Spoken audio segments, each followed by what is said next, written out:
Breaking చూస్తున్నాం. పహల్గాం ఉగ్రదాడిని గుర్తు చేస్తూ సినీ నటుడు అమితాబ్ బచ్చన్ ఎక్స్ వేదికగా ఎమోషనల్ పోస్ట్ పెట్టారు. తన తండ్రి రాసిన పద్యంలోని ఒక లైన్ను ఉటంకిస్తూ ట్వీట్ చేశారు. పహల్గాం ఉగ్రదాడిలో కళ్ల ముందే భర్తను కోల్పోయిన భార్య బాధ వర్ణనాతీతమన్నారు అమితాబ్. తనను కూడా చంపేయంటూ మోకరిల్లిన రాక్షసులు చంపను వెళ్లి చెప్పుకో అని పొగరు చూపించారు. కూతురు లాంటి ఆమె మానసిక స్థితి చూస్తే జాలేసిందన్నారు. ఆమె వద్ద చితాభస్మం ఉన్న సింధూరం ఎక్కడా అని ప్రపంచం అడుగుతోందన్న లైన్ను హైలైట్ చేశారు అమితాబ్.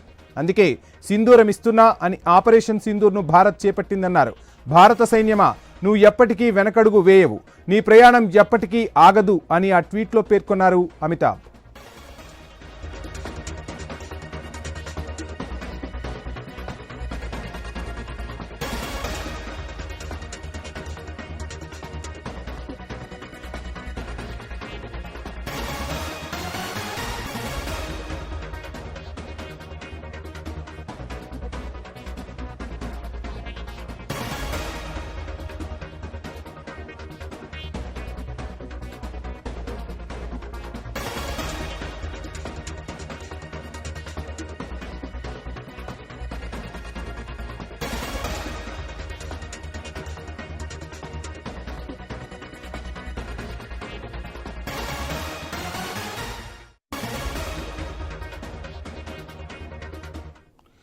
ఇక పాకిస్తాన్తో మరోసారి ఉద్రిక్త వాతావరణ నేపథ్యంలో ప్రధాని మోదీ తన నివాసంలో త్రివిధ దళాల అధిపతులతో అత్యవసర భేటీ నిర్వహించారు. ఈ సమావేశంలో వారికి కీలక ఆదేశాలు జారీ చేసినట్టుగా తెలుస్తుంది. ఈ క్రమంలో కాసేపట్లో మీడియా సమావేశం నిర్వహించనున్నారు. ఆర్మీ, నేవీ, ఎయిర్ ఫోర్స్ కు చెందిన డీజీఎంఓలు ఆపరేషన్స్ పై ఏదైనా ప్రకటన చేసే అవకాశం ఉన్నట్లుగా తాజా సమాచారం అందుతోంది.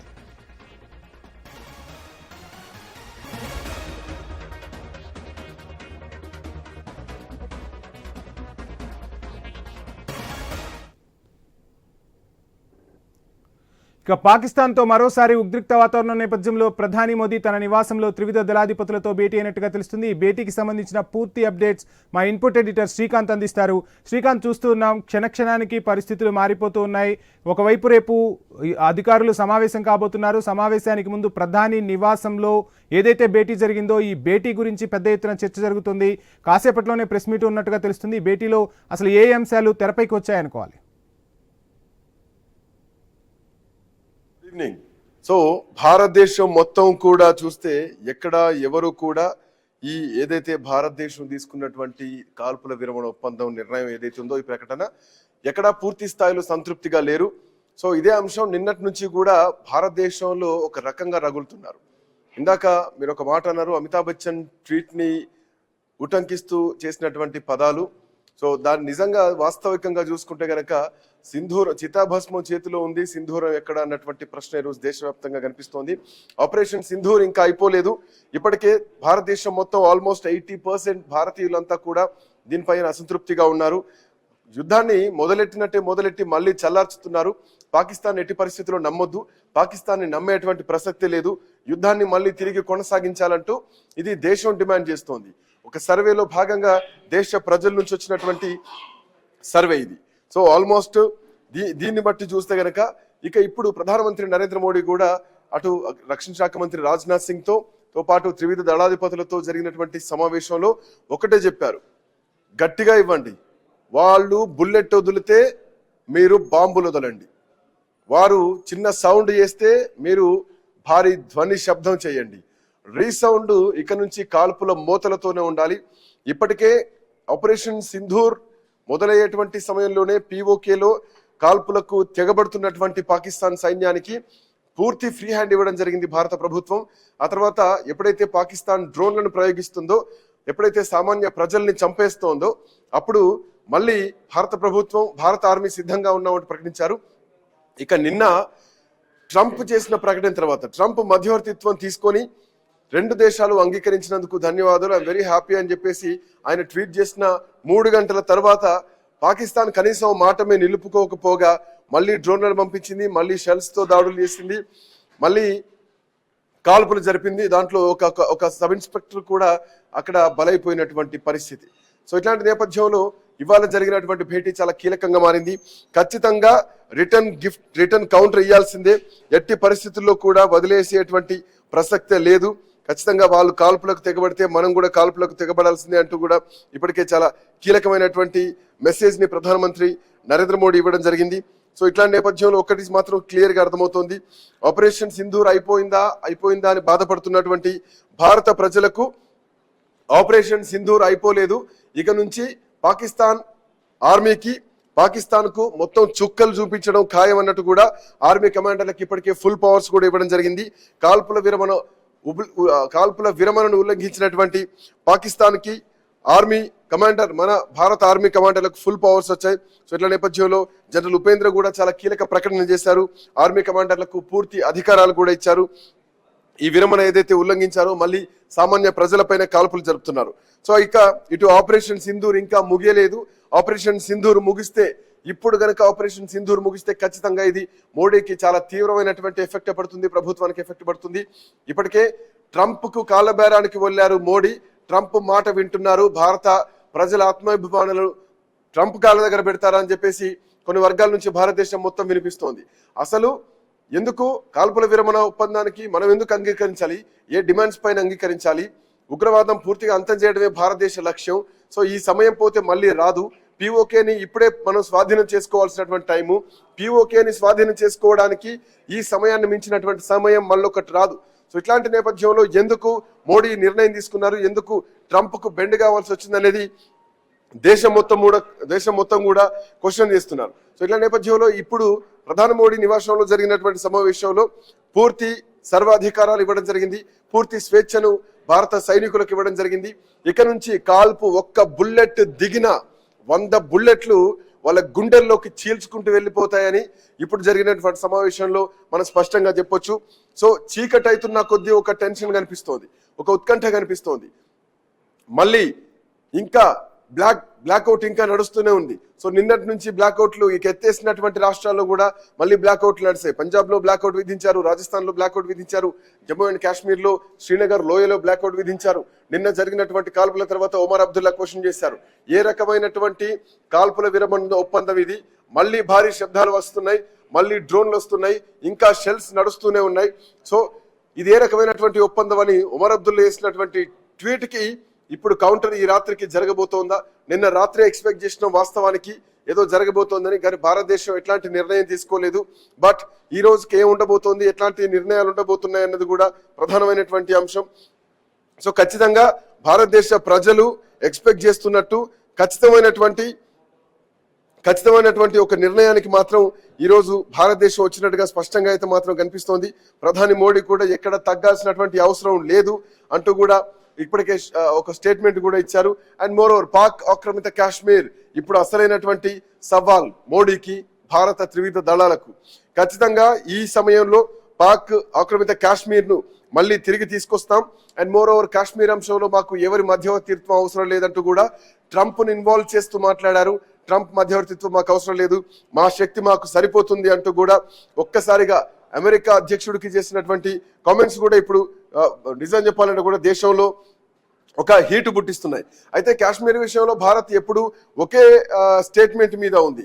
అయితే ఇప్పటి వరకు కాశ్మీర్ విషయంలో ప్రధాని ఏం మాట్లాడలేదు, కేవలం ఉగ్రవాదం విషయంలో మాట్లాడారు. మొట్టమొదటిసారి పిఓకే గురించి, పిఓకే ఆక్యుపేషన్ గురించి మాకు ఎవరి మధ్యవర్తిత్వం అవసరం లేదు, మాకు ఏ ట్రంప్ మధ్యవర్తిత్వం అవసరం లేదు, దాన్ని మేమే స్వాధీనం చేసుకుంటాం అంటూ కూడా చెప్పడం జరిగింది. అండ్ ఇంకొక విషయం, ఉగ్రవాదులను అప్పగించే విషయం పైన పాక్ మాట్లాడితే అప్పుడు మేము కూడా మాట్లాడతాం అంటూ కూడా ప్రధానమంత్రి మోడీ చెప్పారు. సో ఓవరాల్ గా త్రివిధ దళాధిపతులకు పూర్తి స్వేచ్ఛనిచ్చారు ప్రధానమంత్రి మోడీ. రక్షణ శాఖ మంత్రి రాజ్నాథ్ సింగ్ ఇప్పటివరకు అటు కమాండర్లతో, ఆర్మీ అధికారులతో కూడా భేటీ నిర్వహించారు. వాళ్ళకు పూర్తి స్వేచ్ఛనివ్వడం జరిగింది. ఒకవేళ పాకిస్తాన్ నుంచి ఒక్క బుల్లెట్ వచ్చినా, ఒక్క షెల్లింగ్ నడిచినా, ఒక్క డ్రోన్ వచ్చినా ఖచ్చితంగా ఈ రాత్రికి మనం ఏం జరిగినా ఆశ్చర్యపోవాల్సినటువంటి అవసరం లేదు. ఇంకొద్దిసేపట్లోనే ఆర్మీ అధికారులు మరి కాసేపట్లోనే ప్రెస్ మీట్ పెట్టబోతున్నారు.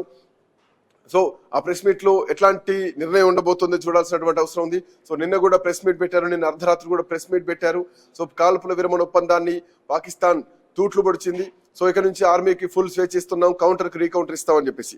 అయితే ఇప్పుడు ఈ ప్రెస్ మీట్ ఎట్లా ఉండబోతోంది, ప్రధాని మోడీ నిర్ణయం తర్వాత ఎట్లాంటి పరిణామాలు ఉండబోతున్నాయి ఒకసారి చర్చిద్దాం. మనతో పాటు మన కోటేశ్వరరావు గారు, ప్రముఖ విశ్లేషకులు అందుబాటులో ఉన్నారు. Koteswararao garu, and at the same time Bandaru Gangapuram Venkatareddy garu. Venkatareddy garu, good evening, welcome to Namaste. Special debate. నమస్తే.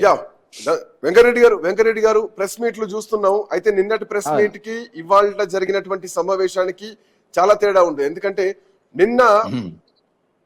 నిన్న సాయంత్రం 6 గంటల సమయంలో ప్రధాని మోడీ తోటి రాజ్నాథ్ సింగ్ గాని, అటు రక్షణ దళాధిపతులు గాని, అజిత్ దోవల్ గాని భేటీ అయినటువంటి క్రమంలో అప్పటికి ఇంకా పాకిస్తాన్ నుంచి ఎట్లాంటి షెల్స్ రాలేదు, అప్పటికి ఎట్లాంటి డ్రోన్స్ రాలేదు, ఎట్లాంటి కాల్పులు రాలేదు.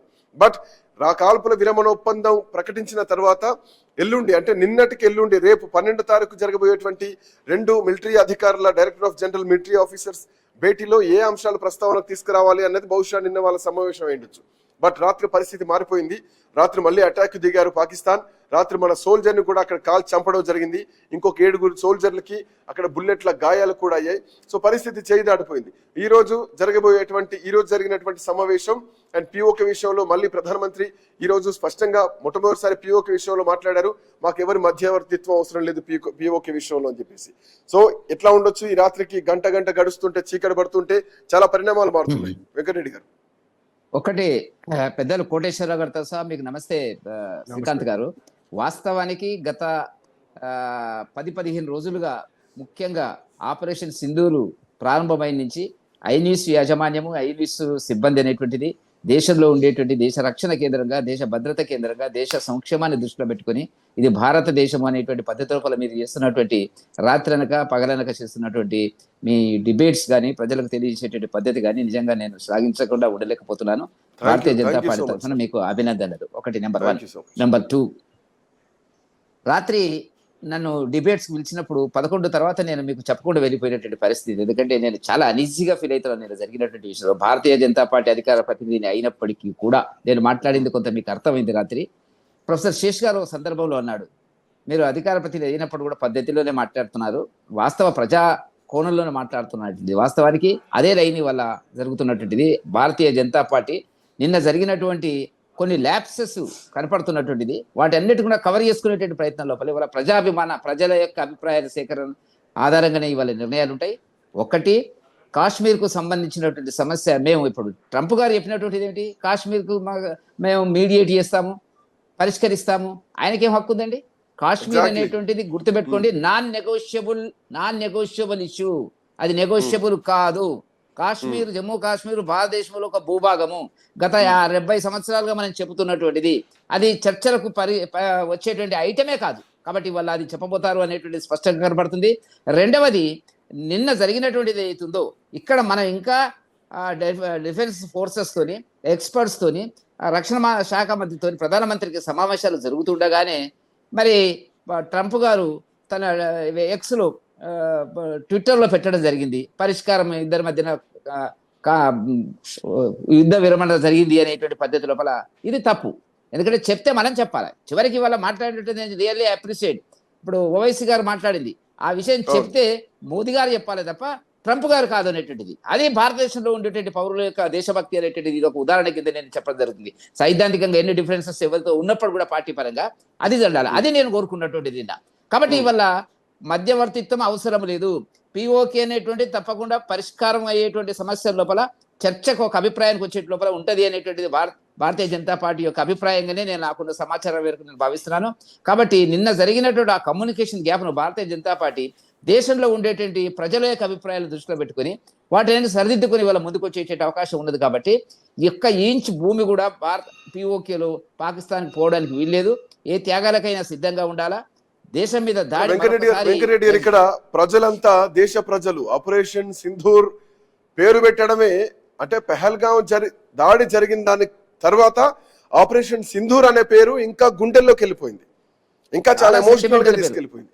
అట్లాంటి ఎమోషనల్ సిచ్యువేషన్ ని ఒక్క దెబ్బ కొట్టి శాంతి చర్చలు అనేసరికి దేశం మొత్తం కూడా ఒక్కసారిగా బలం కోల్పోయినటువంటి ఫీలింగ్ లోకి వెళ్ళిపోయింది. నిన్న నేను కూడా చాలా మందితో మాట్లాడాను. చాలా even social media network, social media పేజీలు చూస్తే ప్రతి ఒక్కరు కూడా ఒక నిరాశలోనే ఉన్నారు.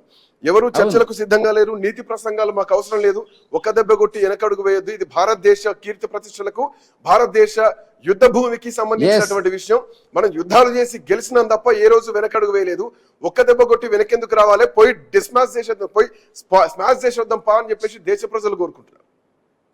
ఇప్పుడు మీరు అన్నట్టుగా శాంతి చర్చలకు భారతదేశం యొక్క స్వభావము డిఎన్ఏ శాంతి. మహాభారతం చూసినా, మీరు రామాయణం చూసినా, దాంట్లో మనం నేర్చుకున్నటువంటి సారాంశం అనేటువంటిది తప్పనిసరి పరిస్థితుల్లో మాత్రమే యుద్ధ వాతావరణం అనేటువంటిది అక్కడ ఉన్నది, ఇక్కడ వస్తున్నటువంటిది. మనం ఎవరు కూడా పాకిస్తాన్కు మన వ్యతిరేకం కాదు, పాకిస్తాన్ ప్రజలకు మన వ్యతిరేకం కాదు. మనం ప్రజలకు వ్యతిరేకం కాదు, మనం వ్యవస్థ అక్కడున్నటువంటి ఒక వ్యవస్థకు వ్యతిరేకం కాదు. కాకపోతే ఏంటంటే జరిగినటువంటి సంఘటనలు చూసిన తర్వాత ఎంత ఘోరాతి ఘోరంగా భారత మహిళల బొట్టును చెడిపేసేటువంటి ప్రయత్నం లోపల వాళ్ళ ముందే భర్తలను పిల్లలను పక్కకు పెట్టి చంపినటువంటి పద్ధతి లోపల మొత్తం సంచలనం జరిగింది భారతదేశంలో కాదు, ప్రపంచంలో కూడా అనేటువంటి మంది చెప్తున్నటువంటి అభిప్రాయం. ఇప్పుడు అటువంటి పరిస్థితి లోపల శాంతి చర్చలు సరే, కాల్పుల విరమణ సరే, దానికి ఒక ప్రాతిపదిక ఉండాలి కదా.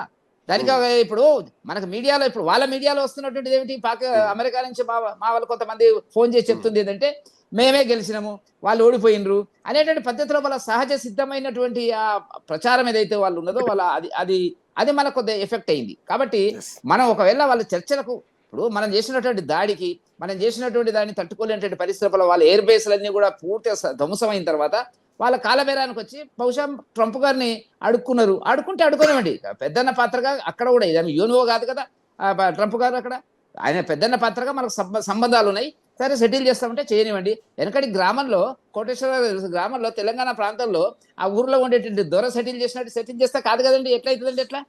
దానికి ఒక ఈక్వాలిటీ ఉండాలి కదా. ఇప్పుడు సెటిల్ చేయాలనుకున్నప్పుడు రెండు ప్రభుత్వాలకు సంబంధించి ఎక్కడో ఒక దగ్గర కొంత కమ్యూనికేషన్ జరిగింది కాబట్టి దాన్ని ప్రభుత్వం గుర్తించినట్టుగా నేను భావిస్తున్నాను. వాటన్నిటిని వల్ల సరిదిద్దుకొని ముందుకు వచ్చేటువంటి ప్రయత్నం లోపలనే పిఓకి ఇష్యూ కూడా ముందుకు వస్తుంది అనేటువంటిది నేను అనుకుంటున్నటువంటిది. ట్రంప్ సహాయం అవసరం లేదు, కాశ్మీర్ విషయంలో ట్రంప్ యొక్క సహాయం అవసరం లేదు, చాలా నిర్విధంగా ఫారిన్ సెక్రటరీకి, అమెరికన్ యుఎస్ ఫారిన్ సెక్రటరీ చెప్పినట్టుగా నాకున్న సమాచారం. కోటేశ్వరరావు గారు, గుడ్ ఈవినింగ్.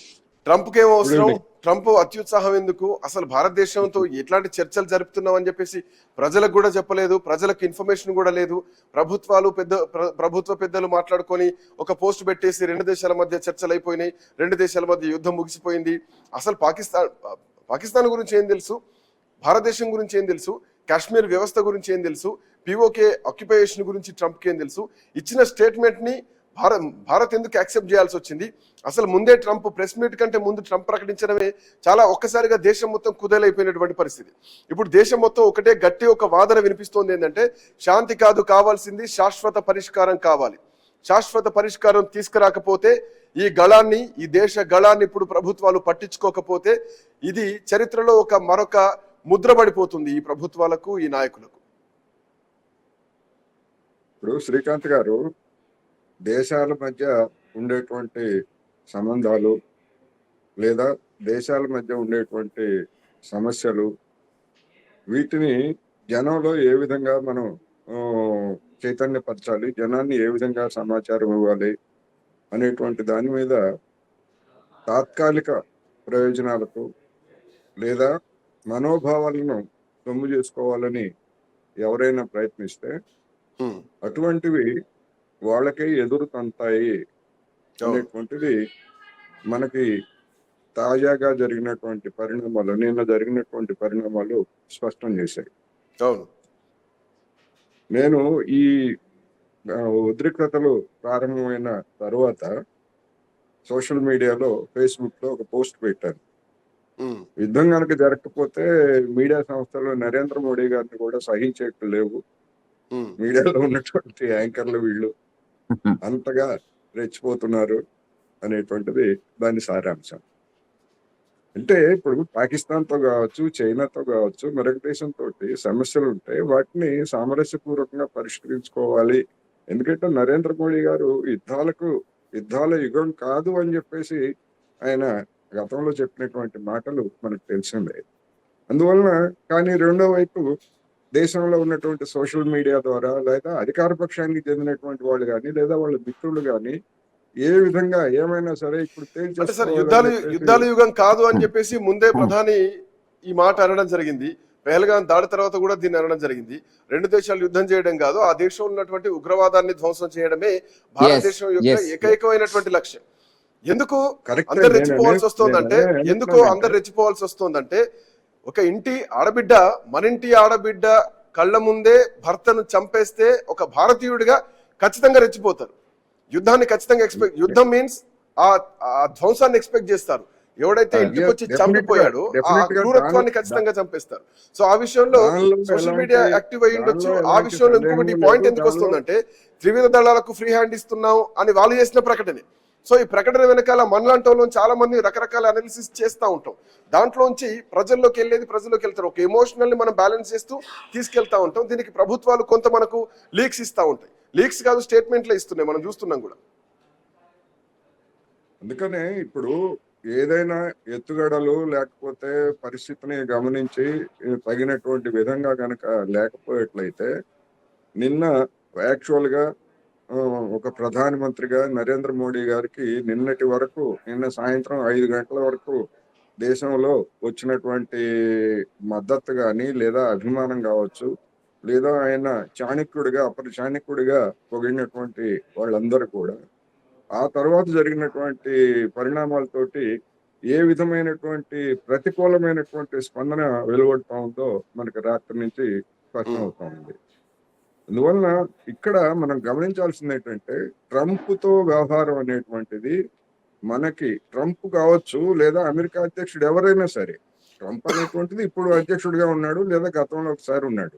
నేనేమంటానంటే, తెలుగులో ఒక సామెత ఉంది, తోటకూర నాడే జాగ్రత్త పడి ఉంటే అనేటువంటిది ఉంది.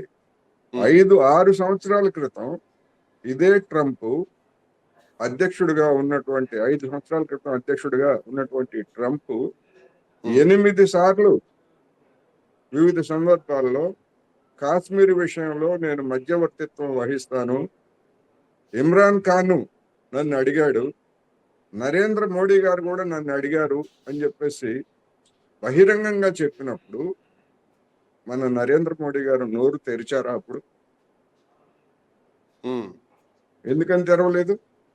ట్రంప్ ఆ విధమైనటువంటి ఒక స్వీపింగ్ రిమార్క్ నరేంద్ర మోడీ గారి మీద, ఎస్ నన్ను నరేంద్ర మోడీ గారు అడిగాడు, ఇమ్రాన్ ఖాన్ కూడా అడిగారు అని చెప్పేసి వాడు చెప్పినప్పుడు, అధికారికి అబ్బాయి అలాంటిది ఏం లేదని చెప్పేసి మన విదేశాంగ శాఖ ద్వారా ఒక ప్రకటన ఇచ్చారు తప్ప, ఏరా ట్రంప్ ఏంటి నీకు అసలు గుర్తుందా, నేను ఎప్పుడు మాట్లాడాను, ఇలాంటి పచ్చి అబద్ధాలు చెప్తావేంటి అని చెప్పేసి ఆనాడే కనుక నరేంద్ర మోడీ గారు గట్టిగా బుద్ధి చెప్పుంటే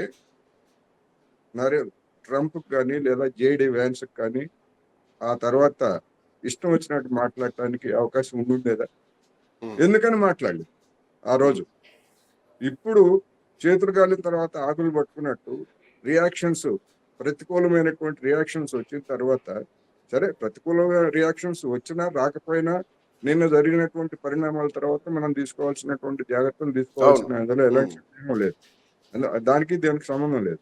కానీ మనం అనుసరించినటువంటి వైఖరి, నరేంద్ర మోడీ గారి మీద వ్యక్తిగతంగా వాడు పచ్చి అబద్ధాలు చెప్పినా కానీ నరేంద్ర మోడీ గారు అసలు ఏం మాట్లాడలేదు. వాడు కనీసం తన మీద తన వ్యక్తిత్వాన్ని దెబ్బతీసే విధమైనటువంటి ప్రకటనలు చేసినప్పుడు కూడా మౌనమే. రాహుల్ గాంధీ విదేశాలకు వెళ్లి పరువు తీశాడని చెప్పేసి చేసిన ఆ రచ్చతో పోలిస్తే నరేంద్ర మోడీ గారి మీద ట్రంప్ చేసినటువంటి వ్యాఖ్యలు, నాతో మాట్లాడారు, నన్ను అడిగారు కాశ్మీర్ లో మధ్యవర్తిత్వం వహించమని చెప్పేసి వాడు బహిరంగంగా చెప్పాడు 2019-20 సంవత్సరాల్లో. మరి ఇప్పుడు మళ్ళా అదే మాట, నేను అవసరమైతే నేను సాయం చేస్తాను అని చెప్పిన తర్వాత ఇప్పుడు హీటు సెగ తగిలిన తర్వాత మన ప్రభుత్వం వాడేవాడు అని చెప్పేసి మాట్లాడుతూ ఉంది తప్ప, అంటే వాస్తవానికి ట్రంప్ మధ్యవర్తిత్వం అవసరమా పిఓకే ఆక్యుపై చేసుకోవడానికి? ఇప్పటికే మనం చూస్తున్న మన క్షిపణులు రావులపేట వరకు పోయి వచ్చినటువంటి పాకిస్తాన్ బార్డర్ భూభాగాన్ని దాటిపోయి వచ్చాయి. సో మనకు అంత అవసరం ఏముంది ట్రంప్ మధ్యవర్తిత్వం? నాకు తెలిసి గతంలో ఎప్పుడు కూడా ఎవరు ఇట్లాంటి ప్రకటనలు చేయలేదు. So for the first time ఒక అమెరికా అధ్యక్షుడు 2 దేశాల మధ్య ఒక ప్రకటన చేయడం ఫర్ ద ఫస్ట్ టైం ఇది. అదే నేను చెప్తున్నా, 6 సంవత్సరాల క్రితమే చేశాడు, 5 ఏళ్ల క్రితమే ఈ విషయాల్ని. అప్పుడు నరేంద్ర మోడీ గారికి పట్టించుకోలేదు. విదేశాంగ శాఖ ఒక ప్రకటన చేసి ఊరుకుంది. మీకు కావాలంటే నేను ఆ సమాచారం మొత్తం కూడా నేను పంపిస్తాను మీకు. అప్పుడు గతంలో నేను దాని మీద విశ్లేషణలు రాశాను. అదే విధంగా మీడియాలో కూడా మనకి గూగుల్ కొడితే బోల్డ్ సమాచారం ఇస్తుంది. ఎన్నిసార్లు ట్రంప్ ఈ విధంగా కాశ్మీర్ విషయాన్ని చెప్పాడు. టైమ్స్ ఆఫ్ ఇండియా వాడు ఇచ్చినటువంటి దాని ప్రకారం 8 సార్లు, ఏది 2020 నాటికి 8 సార్లు ప్రస్తావించాడు. అందువల్ల ఇప్పటికైనా ట్రంప్ అమెరికా పట్ల లేదా చైనా కావచ్చు లేదా రష్యా కావచ్చు మరి ఏ విదేశమైనా కానివ్వండి మన వైఖరిని మన యొక్క స్వతంత్ర వైఖరిని మనం అనుసరించకపోతే ఏదో కొన్ని బలహీనతలకు కనుక లోనయ్యి గతంలో మాదిరి కనుక వ్యవహరించేట్లయితే అది చివరికి మనకే జుట్టుకుంటది. మన జుట్టు చేతిలోకి తీసుకోవాలనేది ట్రంప్ ఆలోచన, అమెరికా ఆలోచన. మధ్యవర్తిత్వం అంటే మధ్యవర్తిత్వాన్ని పెట్టిన తర్వాత మరి చెప్పేటువంటి ఒక పెద్ద మనిషి చెప్పేటువంటి తీర్పుకి రెండు పక్షాలు అంగీకరించాల్సి వస్తుంది. అంగీకరించడం అంటే ఏంటి, అర్థం ఏంటి? కాశ్మీర్ విషయంలో మనం రాజీ పట్టడానికి సిద్ధపడినట్టు ఇండికేషన్ ఇవ్వడం. సార్ కాశ్మీర్ విషయాన్ని ఒకలా చూద్దాం, ఒక లైన్ లో చూద్దాం. ఆపరేషన్ సింధూర్ ను ఒక లైన్ లో చూద్దాం. పిఓకే ఖచ్చితంగా మనదే. పిఓకే ఎట్లా ఆక్యుపై చేయాలనేది అది భారత వ్యూహం, భారత సైనిక దళ వ్యూహం. వాళ్ళని ఎట్లా దెబ్బ కొట్టాలి. సో దానికి ఇదే సరైనటువంటి సమయం అనుకుందాం. బట్ ఆపరేషన్ సింధూర్ ఇంకా కొనసాగుతుంది. పుకార్లను పట్టించుకోవద్దంటూ భారత ఆర్మ్డ్ ఫోర్సెస్ అధికారికంగా ప్రకటిస్తున్నాయి. సో ఇప్పుడే ఆపరేషన్ సింధూర్ ఇంకా కొనసాగుతోంది అంటూ కూడా వైమానిక దళం చెప్తోంది. ఆపరేషన్ లక్ష్యాలను మేము ఖచ్చితంగా సాధించాం, ఇంకా సాధిస్తాం, వృత్తిపరంగా మేము పనిచేసినాం. ఈ ఆపరేషన్ ఇంకా కొనసాగుతోంది. సో కొనసాగుతోంది మీన్స్ ఇంకేం చేయబోతున్నారు, ఎట్లాంటి నిర్ణయాలు ఉండబోతున్నాయి ఆపరేషన్ సింధూర్? ఇప్పటి వరకు వాళ్ళు డ్రోన్లు పంపిస్తే మనం తిప్పి కొడుతున్నాం, వాళ్ళకి అటాక్, వాళ్ళు మన బేస్ స్టేషన్లను టార్గెట్ చేస్తే మనం పోయి వాళ్ళ బేస్ స్టేషన్లను కొట్టేస్తున్నాం, వాళ్ళ డిఫెన్స్ సిస్టమ్ కొట్టేస్తున్నాం. ఇది కాకుండా ఆపరేషన్ సింధూర్ ఏంటి, ఎట్లా వీళ్ళు ముందుకెళ్ళబోతున్నారు? అదే ఇప్పుడు నేవీ చేసినటువంటి ప్రకటన లేదా నేవీ ఆ ప్రకటన చేయడానికి దారి తీసినటువంటి పరిస్థితులు, ఆపరేషన్ సింధూర్ అనేది మనం పాకిస్తాన్ మీద పిఓకేని మనం తిరిగి స్వాధీనం చేసుకోవడానికి రూపొందించినటువంటి పథకం కాదు. కేవలం మన ప్రభుత్వం ప్రకటించినట్టుగా ఉగ్రవాదుల్ని దెబ్బతీయడానికి లేదా వారి స్థావరాలను దెబ్బతీయడానికి మాత్రమే తప్ప మేము పాకిస్తాన్ మిలిటరీ స్థావరాల మీద దాడి చేయడానికి కాదు, లేకపోతే కేంద్రాల మీద దాడి చేయడానికి కాదని పదే మనం చెప్పాము. ఇప్పుడు ఆపరేషన్ సింధూర్ ని మేము కొనసాగిస్తాము అని చెప్పేసి చెప్తున్నామంటే డెఫినెట్ గా ఆపరేషన్ సింధూర్ అనేటువంటిది ఇప్పుడు ఇవాళ ఒకవేళ కాల్పుల విరమణ ఒప్పందం జరిగినా లేకపోతే పాకిస్తాన్ తోటి బోర్డర్ లో సరిహద్దు ఘర్షణలు వీటన్నిటిని నివారించినప్పటికీ ఆపరేషన్ సింధూర్ అనేటువంటిది అది నిరంతరం జరగాల్సిన ప్రక్రియ. ఆపరేషన్ సింధూర్ అంటే కేవలం దాడులు చేయడం ఒకటే కాదు కదా, ఉగ్రవాదుల్ని వాళ్ళ కదలికలను ఎప్పటికప్పుడు పట్టుకోవడం, ఆ పట్టుకున్నటువంటి ఆ కదలికలను పట్టుకుని అవసరమైతే ఉగ్రవాదుల్ని మన ప్రాంతంలో మట్టుబెట్టడం, లేదా వాళ్ళకి సంబంధించినటువంటి ఇటువంటివన్నీ కూడా వాళ్ళు చేసేటువంటి పిచ్చి పనులకి పహల్గామ్కి ప్రతీకారంగా చేసినట్టుగా ఏవైనా చేసేట్లయితే ఆ విధంగా చేసేటువంటి హక్కు భారత్కు ఎప్పుడు ఉంటది. ఒక విక్టిమ్ దేశంగా భారత్కి ఎప్పుడు ఉంటది. అది జన్మ హక్కు లాంటిది. అది ఎవడన్నా ప్రత్యర్థి మనల్ని కొడితే తిరిగి మనల్ని కొట్టడం అనేటువంటిది మనకున్నటువంటి రైట్ అది. అందుకని దానికి సంబంధించి కూడా కొన్ని అనేకమైనటువంటి అనుమానాలు, అంటే సోషల్ మీడియా మీద మనకు అనుకూలమైనటువంటి వచ్చినప్పుడేమో సోషల్ మీడియాని మనం విచ్చలవిడిగా వదిలేసాము. అదే సోషల్ మీడియాలో చివరికి మనకు ప్రతికూలమైనటువంటిది కూడా. అందుకనే సోషల్ మీడియా అనేది రెండంచులు పదులు ఎనగల కత్తి. చాకుతోటి మెడకాయలు కోయొచ్చు, మామిడికాయలు కూడా కోసుకోవచ్చు. ఇప్పుడు సోషల్ మీడియా అనేటువంటిది కూడా అట్లాగే తయారైంది. సోషల్ మీడియా రెచ్చగొట్టినటువంటి తీరు ఇవన్నీ కూడా నిజానికి అంటే ఇది ఏ ప్రభుత్వానికైనా సవాలే.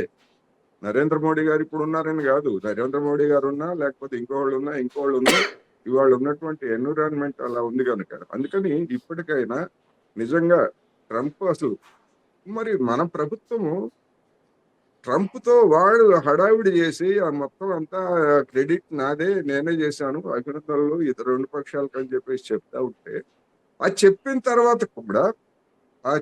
తర్వాత కూడా మన ప్రభుత్వం నరేంద్ర మోడీ గారు దానికి స్పందించాలా లేదా?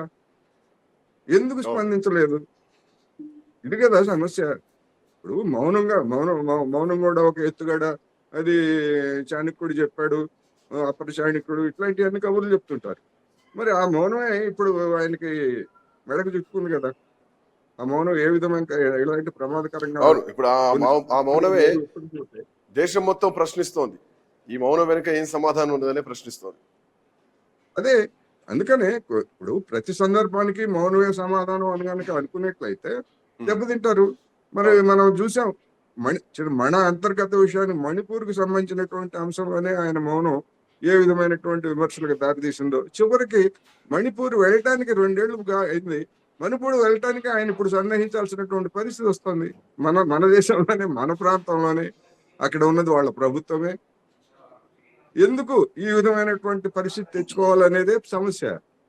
అందుకని చతురతను ప్రదర్శించడమే కాదు, విజ్ఞతను కూడా ప్రదర్శించాల్సినటువంటి అవసరం ఉందనేది మనకి ఈ పరిణామాలన్నీ Exactly. స్పష్టం అయితే చేస్తాయి. ఇక్కడ రేపు ఏం మాట్లాడతారు ఏమిటి అనేటువంటిది కూడా ఇప్పుడు నరేంద్ర మోడీ గారికి పరీక్షే. ఎగ్జాక్ట్లీ వెంకటరెడ్డి గారు, నిన్నటి రోజు తర్వాత దేశంలో రకరకాల పరిణామాలు మారిపోయాయి. ఆలోచన విధానం మారిపోయింది. ప్రజల్లో ఒక రకమైనటువంటి అసంతృప్తి వచ్చేసింది. ప్రతిపక్షాలకు మాట్లాడడానికి ఇప్పుడు నోరు నాలుక లేస్తోంది. వాళ్ళు ప్రశ్నిస్తున్నారు. ఇందిరాగాంధీతో పోలుస్తూ ప్రశ్నిస్తోంది. సోషల్ మీడియా మొత్తం కూడా కోడెక్కుస్తోంది. సో ఇప్పుడు చాలా ఇంపార్టెంట్ సిచ్యువేషన్. అంటే ఇప్పటి వరకు మనం చూస్తే అక్కడి నుంచి డ్రోన్స్ వస్తే అటాక్ చేసాం, అక్కడి నుంచి షెల్స్ వస్తే అటాక్ చేసాం తప్ప భారతదేశం ఏం చేసింది ఉగ్ర స్థావరాల తర్వాత, కాల్పుల విరమణ ఒప్పందం వెళ్ళడానికి గల కారణాలు ఏంటి, అండ్ ఈ జరిగిన 24 గంటల పరిణామాల తర్వాత ఇప్పుడు ఈ సమావేశంలో కీలక నిర్ణయం తీసుకున్నారు. అండ్ ఆపరేషన్ సింధూర్ కొనసాగుతుందంటూ అధికారులు చెప్తున్నారు. కొత్తగా పిఓకే అంశాన్ని ప్రధానమంత్రి కార్యాలయం నుంచి పిఓకే అంశం ఇప్పుడు బయటికి రావడం చర్చగా మారింది. సో ఈ ఆపరేషన్ సింధూర్ నుంచి ఇంకొక లెవెల్ కి భారతదేశం వెళ్తోందా, ఒక యుద్ధ సిద్ధాంతానికి భారతదేశం వెళ్తుందా, ఇక పిఓకే టార్గెట్ దృష్టిగా ఇప్పుడు మనం వెళ్తున్నామా? ఇప్పుడు 2 విషయాలు శ్రీకాంత్ గారు, పెద్దలు కోటేశ్వర గారు చెప్పినటువంటి తన అభిప్రాయాలు నేను గౌరవిస్తాను. కాకపోతే ఏంటంటే గతంలో కాశ్మీర్ సమస్య నేను సెటిల్ చేస్తాను అనేటువంటి దానికి చేయమని మోదీ గారు అడిగినట్టుగా అనేటువంటి దానికి ఎక్స్టర్నల్ మినిస్ట్రీ వాళ్ళు ఇచ్చినటువంటి సమాధానాలు, సరే అక్కడ ఉన్నటువంటి పరిస్థితులు ఏంటి, అప్పుడు ఉన్నటువంటిది ఏమిటి అనేటువంటి దాని గురించి మనం ప్రస్తుతం ఏదో మాట్లాడుకోవడం అనేటువంటిది ఆ సందర్భంగా ఉంటుందో ఉండదో నాకు తెలియదు. కానీ ప్రస్తుతం జరిగినటువంటి దాన్ని మనం దృష్టిలో పెట్టుకున్నప్పుడు నిన్నటి వరకు కూడా మీకు తెలుసు శ్రీకాంత్ గారు, భారతదేశంలో ఉండేటువంటి భారత సమాజం, రాజకీయ పార్టీలు సిద్ధాంతాలకు భిన్నంగా ఉన్నప్పటికీ కూడా మోదీ గారి నాయకత్వం లోపల పాకిస్తాన్ మీద చర్యలు తీసుకోవాలా, టెర్రరిజాన్ని రూపుమాపాలా అనేటువంటి దాని కింద ఏకైక లక్ష్యంతో వెనుక ఉండి సమర్థిస్తున్నటువంటి పరిస్థితిని మనం చూసాము. ఇది ఎక్కడ లేనటువంటి ఇమేజ్ అనేటువంటిది భారత ప్రభుత్వానికి, డిఫెన్స్ ఫోర్సెస్ కి రావడం అనేటువంటిది. అది కూడా ఆ ప్రెస్ బ్రీఫింగ్ కూడా డిఫెన్స్ ఫోర్సెస్ సంబంధించి మహిళలతో చేయించడం అనేటువంటిది పెద్ద సెంటిమెంటల్, దాంట్లో ఏమీ లేదు. ప్రభుత్వం చాలా రాజకీయ వ్యూహంతో ఏది ఉన్నప్పుడు కూడా చతురతతో ముందుకెళ్ళింది అనేటువంటిది ఒక మాట వాస్తవం. కాకపోతే ఏంటంటే నేను కూడా ఒక భారతీయ జనతా పార్టీ కార్యకర్తగా ఎక్కడ ఇబ్బంది పడ్డానంటే, సరే శాంతి చర్చ జరిగితే